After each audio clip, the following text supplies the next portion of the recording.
back with another video after a considerable hiatus.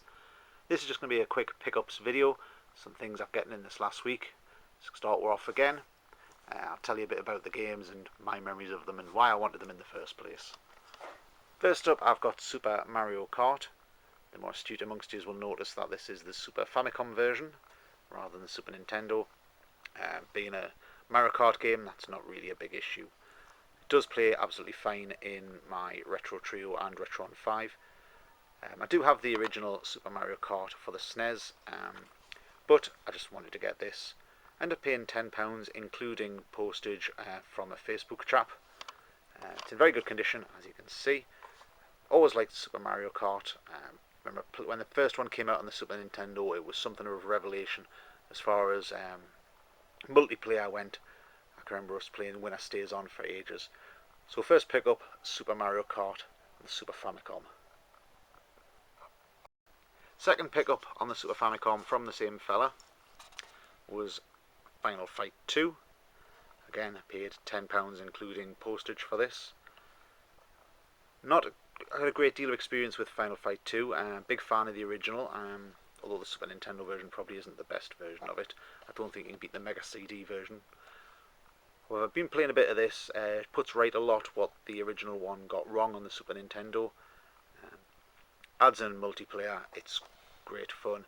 Who doesn't like a good beat 'em up? So no real history with this one other than I wanted it. So yep, another Super Famicom game, Final Fight 2. And lastly, from that same bundle on the Super Famicom, I got Teenage Mutant Ninja Turtles, Turtles in Time. Now this is the one I did have back in the day. I'm pretty sure I had the Famicom version then as well, because even then the PAL version was difficult to find. I think then I ran it back through a converter. Remember where you had to plug another cartridge in the back of it to get past the copy protection. So that's long gone, but I did manage to find this. I paid £30 all in, which once upon a time would have been atrocious, but these days it's less than half what you'd pay for a PAL version.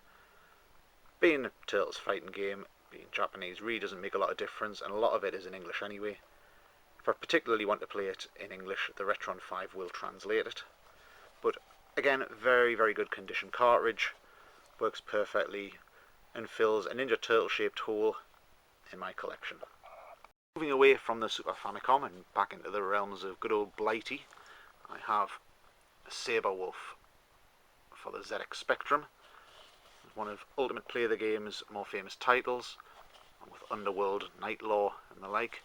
This is the original release. It's in very nice condition. The box is in great condition and has the instructions and tape inside. To be honest, this came out before I got into Spectrum. I didn't get into the ZX Spectrum until the Plus 2 was already out, and obviously this was released for the 48K. But this is the one of the games that people, Spectrum enthusiasts, always rave about. I have played it, but not a great deal, so I'm looking forward to giving it a good go, seeing if it's as good as it's made out. I believe this one was on the Rare Collection as well from a couple of years back on Xbox One. The next one is from the late 90s, early 2000s, jumping all over time here, like the offspring of Marty McFly and Dr. Sam Beckett. I have Hogs of War for the PlayStation. Got this from a shop in town. Been looking for another copy of this for a long time. I only ever seem to find the greatest hits style version, but let's see, this is the black label one. It is complete. The disc is also in decent nick. A little bit of a crack on the front of the case, but that's easily replaced out. So I have to say goodbye to some crappy copy of FIFA or something. Yeah, been looking for this for a while. Finally got it at a reasonable price. Paid £15 for this. Tends to go for a bit more than that on eBay and the likes. One of the best multiplayer games, and the game that actually outdid Worms at Worms. So yeah, I'm sure you all know it. Made all the better by the absolute brilliant voice acting of the legendary Rick Mail. Lastly, for this quick pickups video, I did manage to get a bunch of NES games from the same game shop in town. I got Hook for £3, and after trying it, that's about all it's worth. Nice condition, but yeah, crap game. Excite Bike for £2. Label's pretty poor quality, but the cartridge works and it is a good fun game. This is what I really went for. I paid £25 in total for the 3 Double Dragon games. So you've got Double Dragon 1 for the NES there. Label's nice quality, decent game. Double Dragon 3.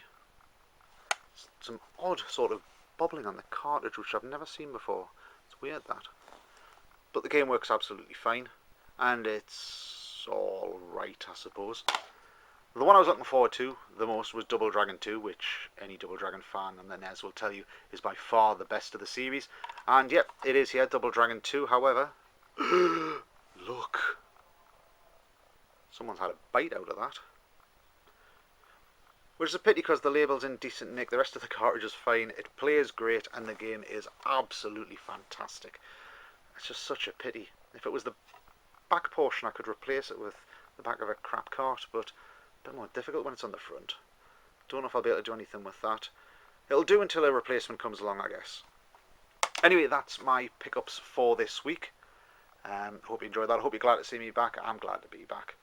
I'm going to try and get some more videos up, something a bit special. There is one more pickup. I did pick up a particularly rare console, but I'll save that for the next video. Anyway, this has been Gamer Si. Keep it hard.